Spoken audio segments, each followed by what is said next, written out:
Welcome to Connection is the Medicine podcast. I'm your host, Eaden Shantay.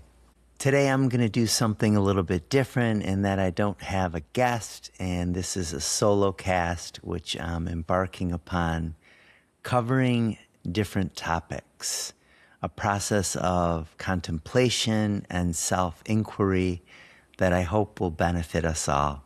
The first topic is finding a spiritual path and a teacher. And I want to begin with a prayer, connecting with my heart, that I welcome gratitude and abundance, that I connect with what's truly important and open myself to receive what it is that I and we need to receive through this process, which is information about the spiritual path and finding a teacher. Something that I've been exploring for about 40 years. I want to encourage all of you to have a journal or paper and a pen so that you can write reflections down. And there will be spaciousness in how I share to allow time for contemplation. Because while finding a path and a teacher is often an external process, it's also a very individual, inner and personal journey as well, and both of those meet. I want to begin with asking some questions and setting the stage. The spiritual marketplace is very large and very diverse. From Eastern to Western traditions, psychotherapy, earth-based, shamanism, plant medicines, yoga, meditation, and so many other paths up the sacred mountain. And so the question becomes, how do I find the right path for me? And I'm going to answer that a little bit later, although of course I want to jump right in. Another important question to ask ourselves is, what do I want? What do I need? Who am I? What will truly serve me? What's my purpose? And how can I make a contribution to my family, my community, and the world? These are some of the inquiries that you can pose. What are the perils and pitfalls of undertaking this journey of finding a path and a teacher? It would take quite a long podcast for me to share my particular journey. So I want to simplify it and say that challenge, addiction, depression, these are some of the things that led me to ask for support, to reach out. And in that reaching out and asking for help, we allow the universe to respond back to us in just the right way. And so that was an important part of my process. Now, my particular process began with reading the book Siddhartha by Hermann Hesse in my freshman year of college. It was then deepened in my junior year when I was suffering from depression and food addiction. And I was in a psychology class where the director of clinical psychology came in as a guest lecturer. I was really inspired by what he said, and I went up to him after class and asked him if he was seeing any clients, and he said yes, and there began my journey of Western psychotherapy, which I've explored deeply over the years and even gained a master's in clinical psychology and began to do that work both with myself and other people in individual, group, and workshop settings. At the same time, I was opening my heart to Western psychotherapy and individual and group process. I also began the journey of Native American spirituality and yoga philosophy in the tradition of Advaita Vedanta and traditional Vedanta from the Vedas. All of these paths came together to support me and have supported me over the last many years. So once again, my trifecta was Western psychotherapy, Native American spirituality in the Lakota tradition, as well as yoga philosophy in the Vedic tradition. So now I want to go into some of these inquiries, these questions that I brought up initially, and deepen into them. The first question that I'd like us to ask is, what do we really want? It's like we need to know the destination, and then we can allow Spirit to support us in creating the map. And I want to share that while the destination is truly important, like I want to be happy, I want to be free of the things that challenge me, I want to know more of who I am and why I'm here. While all of that is super important, it's living the questions and committing ourselves with our heart to the journey that's truly important.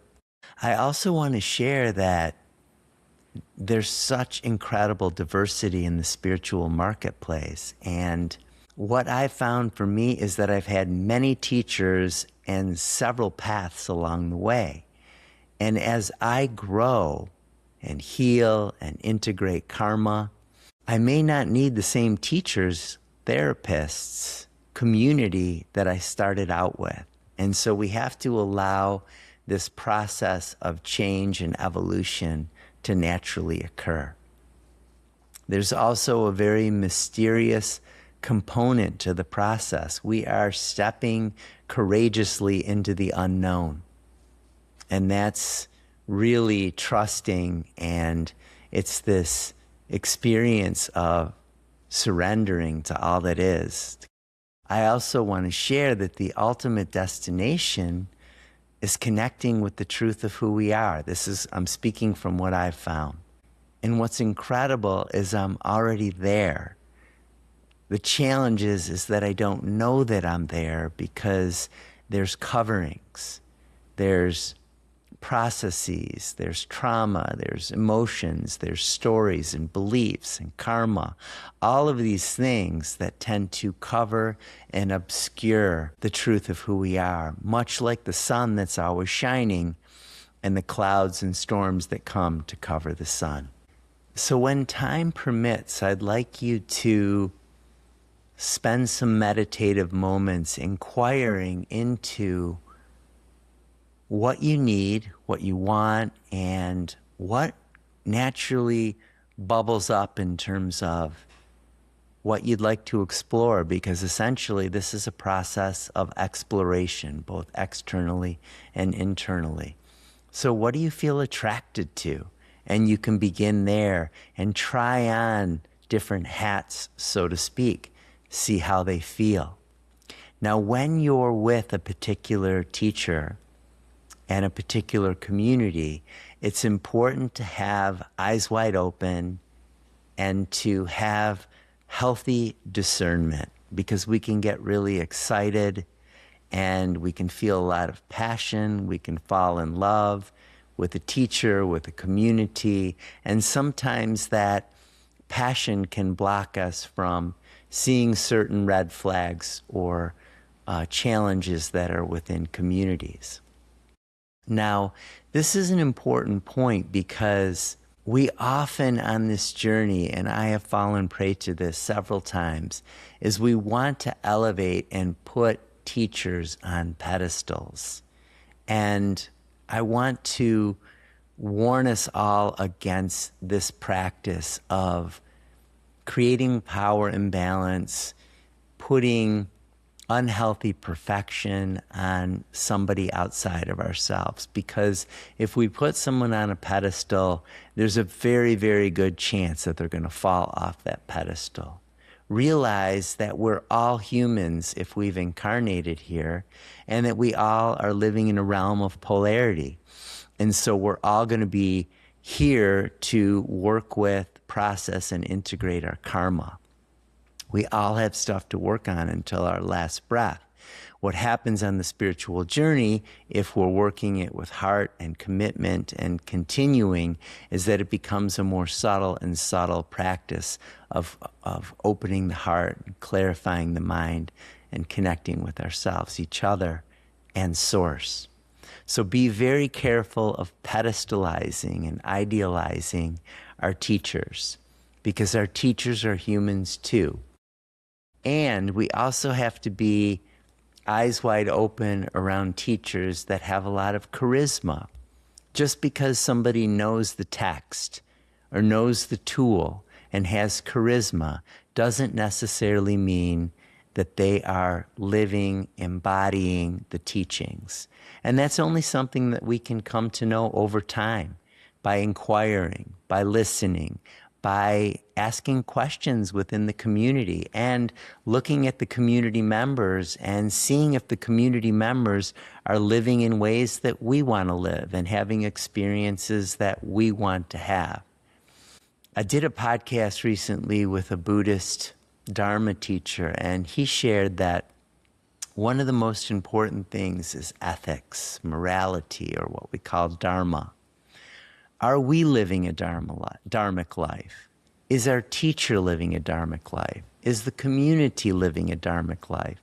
And everyone's working with this process. So hold dharma, and we all know what dharma is. That's one of the most important components of the spiritual path. What I've found on my journey is when the student is ready, the teacher and the path will appear. Look for teachings and teachers that feel in alignment, that cultivate passion within you, that make sense, that are practical, that you can apply to your daily life. And now I want to talk about epiphanies and heightened spiritual experiences, because those can feel really good. Several of my teachers over the years have shared that it is not the experience itself that is the most important, but the knowledge that we extract from the experience, and then how we integrate and apply that knowledge to our lives so that it becomes a living wisdom within us, an embodied wisdom within us. Whether it's a 10-day Vipassana retreat or a plant medicine journey or an intensive of some kind, whatever it is, vision quest, I like to employ the 1/3, 1/3, 1/3 rule. Like 1/3 is preparation, setting the stage, setting your intention. The second third is your actual experience itself. And the final component is your process of integration. Now, with all these experiences, it's not uncommon for people to be so excited that they just want to jump from one journey to the next. But I encourage you to take your time, to realize there's no rush, and to create these spaces between these heightened experiences so that you can work with what you're learning and integrate it. And here's a very important piece. How can you apply what you've learned to daily life and have it be a part of your daily practice? Because that's where the rubber really meets the road, is working a daily practice, learning how to be with ourselves, learning how to be comfortable with discomfort without needing anything from the outside. This is something that I work with day in and day out.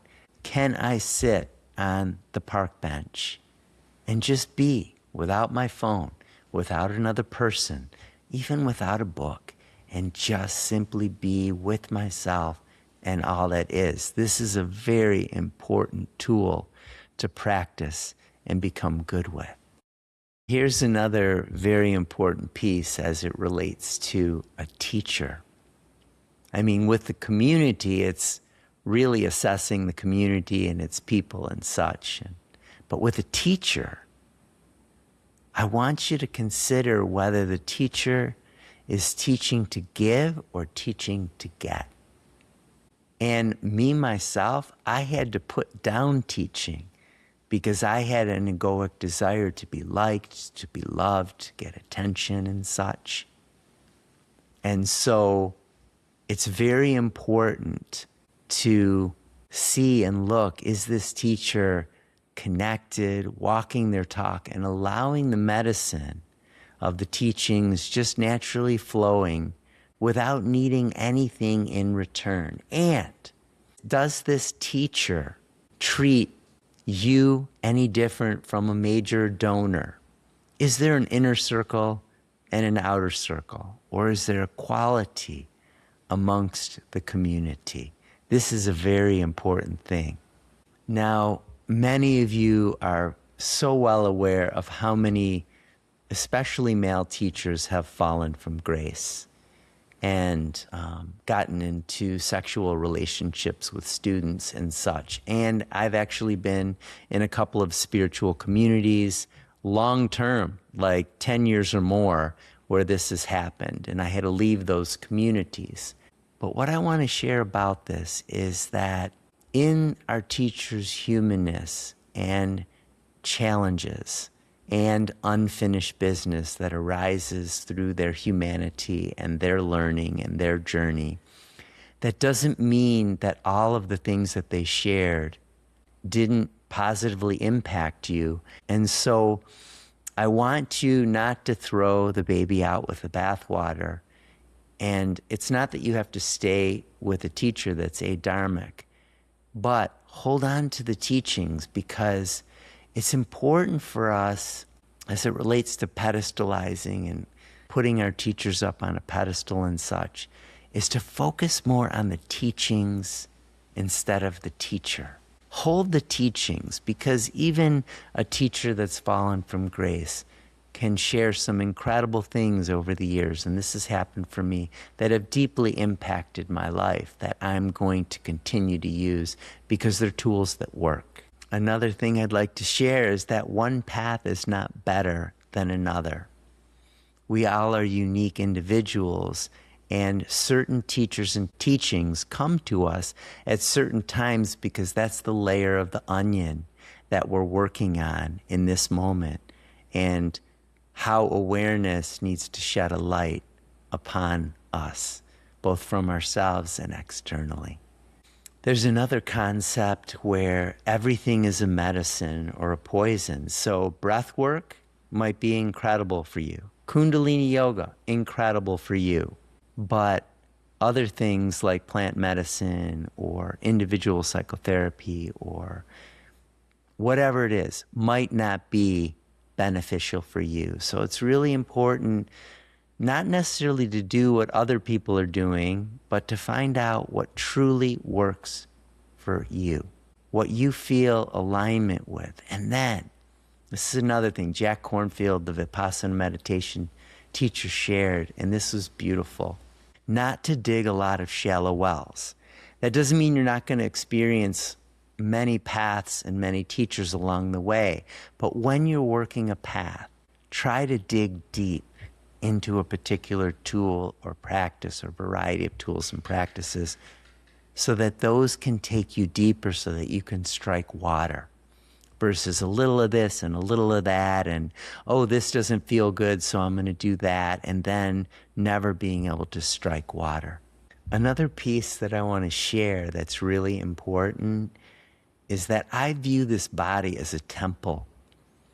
And I view the world and creation as a temple. So it's like we're a temple within a temple. And every action that we take has the potential to be a prayer that we place at the sacred altar of creation. Truth be told, I forget this 1,000 times a day, but I'm also dedicating myself to remembering this very important concept. And as a part of that, it's so important to take care of this temple through what we allow in through the five senses, whether it be media, the food, where we're living, who we're hanging out with. We want to bring in less tamasic or covering or heaviness or busyness, rajasic, rajas.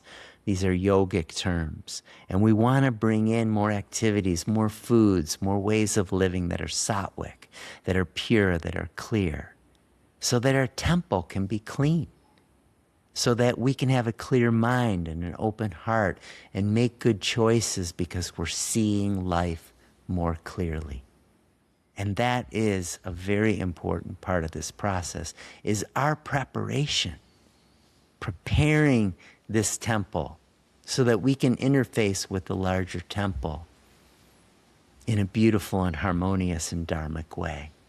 Ultimately, these teachers and these paths are designed by Spirit to help us meet ourselves, to help us surrender the projections that we cast out into the world, to release the stories of mind and connect with our hearts and what's really important, to build meaning and value, to have more beautiful, intimate relationships with our partners and friends and family and community, to discover our purpose and who we are and what this creation is and who created it. Like these really profound questions, these are the questions that are meant to be explored on this incredible, mysterious, spiritual path. And once again, and I think I shared this initially, we are what we're seeking. That's really an important point. We already are that. The presence, the being, the consciousness, the awareness. We already are that. Tat Twamasi. Tat Twamasi. You are that. The grand statement from the yogic, Vedantic tradition. We already are what we're searching for. And so it's not a process of finding lots of things outside and bringing them in, but more almost like removing things that are inside and outside us to reveal the jewel that's in the lotus. We are that jewel. And I guarantee you that if you walk this path with your heart, with your deepest intention, with love, with gratitude, with the desire to make a contribution to the world, I have no doubt you're going to find the very right paths, the very right teachers to support your journey. And you might just find me walking with you step by step along the way. Because even though I've been working this process for coming up on 40 years, I still have so much to learn. And every day I'm stumbling, I'm falling, I'm picking myself back up, hopefully with more grace and ease and less guilt and shame and anger.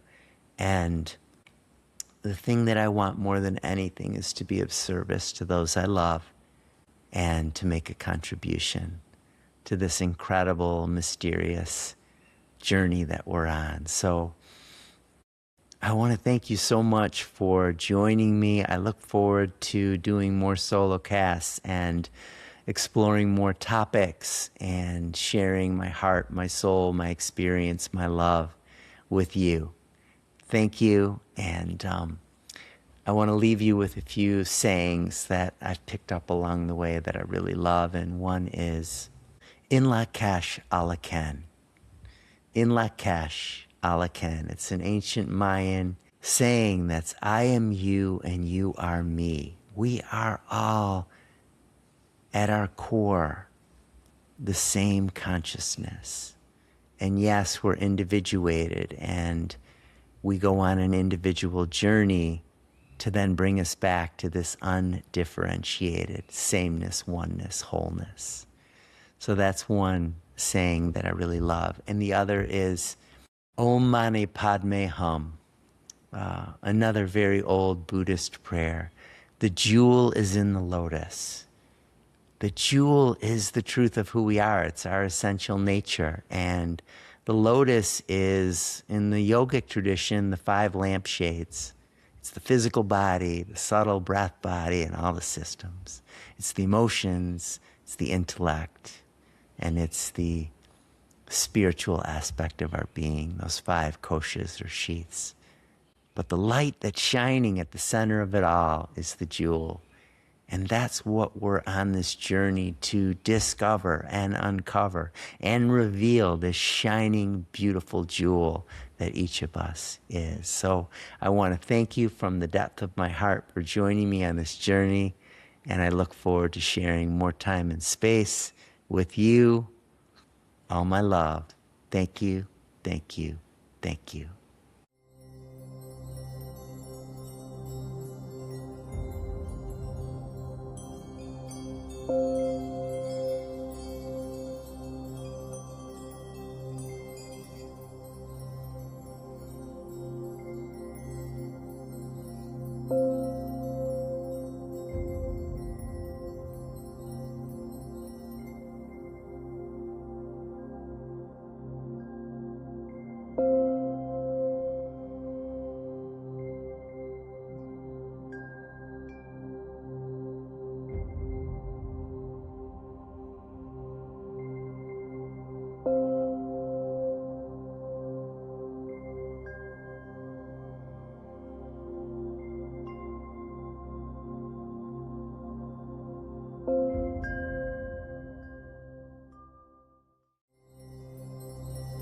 Thank you for joining me on Connection is the Medicine. This podcast is sponsored by the Connection is the Medicine Foundation, a nonprofit dedicated to co-creating connection to self, community, nature, and spirit.